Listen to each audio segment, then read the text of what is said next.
After years of calling for a federal criminal investigation and even indictment of Hunter Biden, some Republican lawmakers are now floating the idea that the Department of Justice should actually delay its ongoing criminal investigation, even going so far as to say that the DOJ should hold off on issuing any potential indictment against Hunter Biden so House Republicans can move forward with their investigation of the whole Biden family. Basically saying, we want a political piece of him before you do anything legally.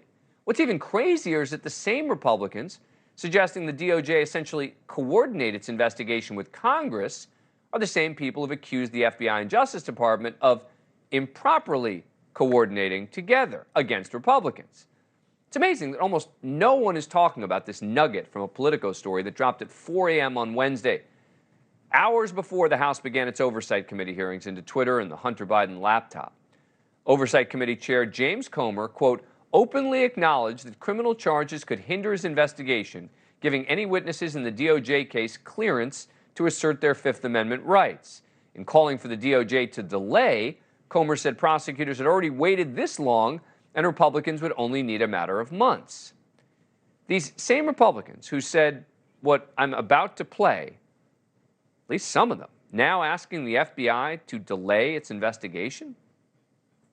All we're saying is, Mr. Wray, check it out. And they want a Justice Department that treats everyone the same, not this double standard where there's one set of rules for the politically connected, but a different set of rules for you and I. The FBI should be investigating. I don't know if they are or not, but they should be investigating them. Now 2024 is around the corner and they're slow walking the Hunter probe. And we're seeing the DOJ and FBI openly conspire to protect Joe Biden and the Democratic Party.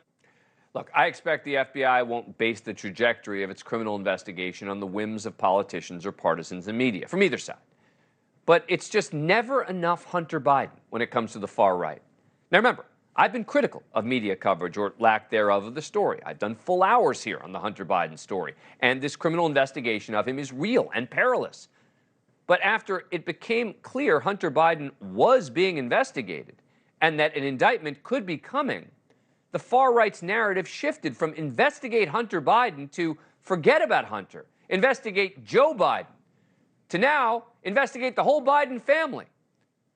Comer telling Politico that if the DOJ investigation does overlap with the House oversight investigation into Hunter Biden, quote, one option would be for the panel to pivot to focus more heavily on other Biden family members, including brothers of the president. If they indict Hunter Biden, there's still a lot of stuff out there, and say we can't touch anything Hunter-related, it freezes up all the evidence. There's still a lot of other stuff out there, Comer said. And that tracks with what many on the far right have been saying since they were assured control of the House.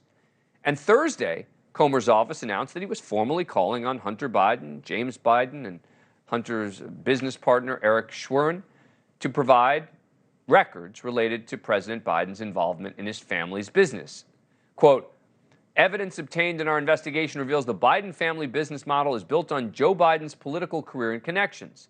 Biden family members attempted to sell access around the world, including individuals who were connected to the Chinese Communist Party, to enrich themselves to the detriment of American interests.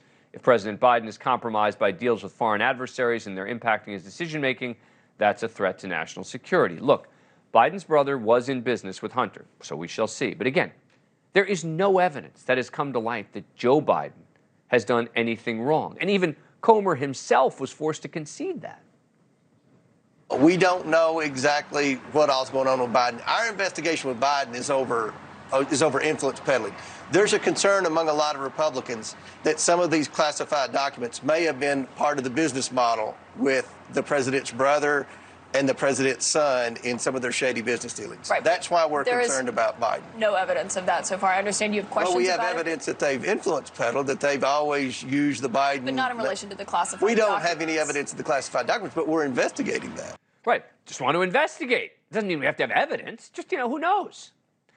Now, back in October, the Washington Post reported that federal agents believe they have enough evidence to charge Hunter Biden with tax crimes, with making a false statement related to a gun purchase. Ultimately, the decision will almost certainly be up to the man leading the investigation in the U.S. Attorney's Office in Delaware, David Weiss, who was appointed by President Trump and was kept on by Attorney General Garland, largely to allow him to make this call.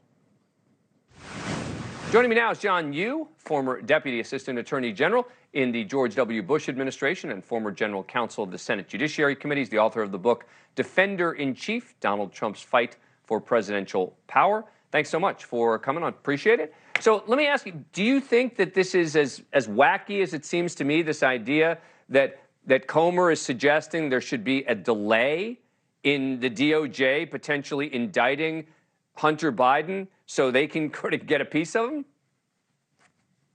Dan, it doesn't make any sense under the separation of powers that our founders established. In fact, they specifically said the people who make the laws should be separate from the people who enforce them.